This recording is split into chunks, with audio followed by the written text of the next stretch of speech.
Hey everyone, happy Monday. Here I am, Allie with the Right Place, Right Time, to dive into another Memoir Minute where you can learn how to write a memoir a couple minutes at a time.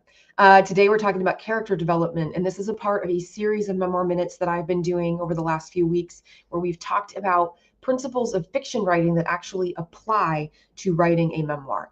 And it's true that memoir mirrors a lot of what comprises a novel and makes a novel read super well, allowing the reader to escape into the world and the characters of a novel. Those things are also what we want to do in a memoir, even though it's based on a real person's life, which means that our characters, whatever person graces the pages of the book, needs to be as well developed as a character in a novel. So we need dimensionality, meaning that a person needs to be kind of like rounded out, full circle. They can't be flat.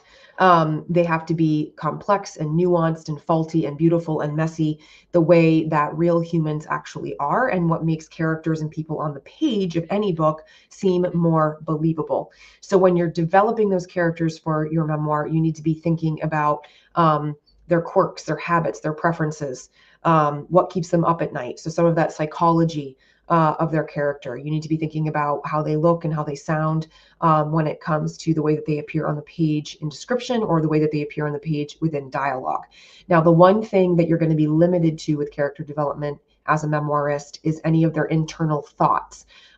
Since you're writing a book about your life, it's from your experience. So there is a limitation here in that your point of view as the author and main character, the only person that you know and can speak about is yourself. You can't know for sure what somebody else is doing or what may be driving a behavior. You can speculate, you can assume, you can hypothesize, and you can talk about how you're assuming, hypothesizing, but you can't speak about another character as if you know for sure what is happening up in here, unless of course they actually end up telling you, like, oh, in this moment in time, I was thinking X, Y, or Z. So there is a little bit of limitation with character development for anybody outside of yourself when it comes to writing a memoir.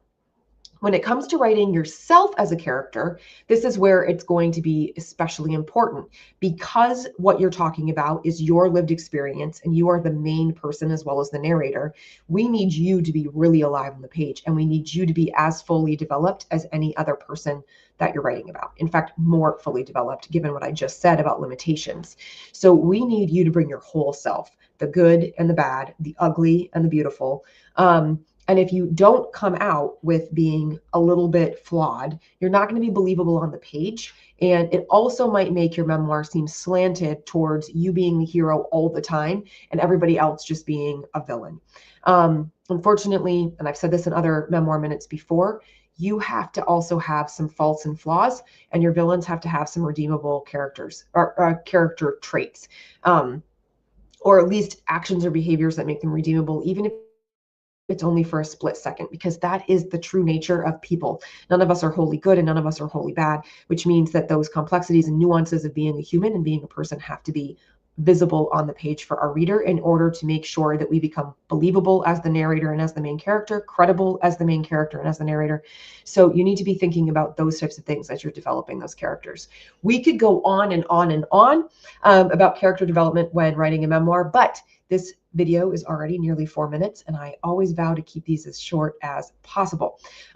If you would like more time to chat one-to-one about your memoir, then I would love for you to jump on a story stroll with me. These are free 30-minute calls where we get to chat one-to-one about the book that you're wanting to write and the barriers that are blocking you from doing so. And in the meantime, you can always head over to therightplacerightTime.com, jump on the email list, and also go and grab yourself the free gift for right now, the 5-step writing guide to starting and finishing a memoir. And I say for right now because this will be changing next year. So go ahead and do that. If you have questions, you've got comments, you want to chat in the DMs, just message me. I'm just a couple clicks away. We'll see you next time.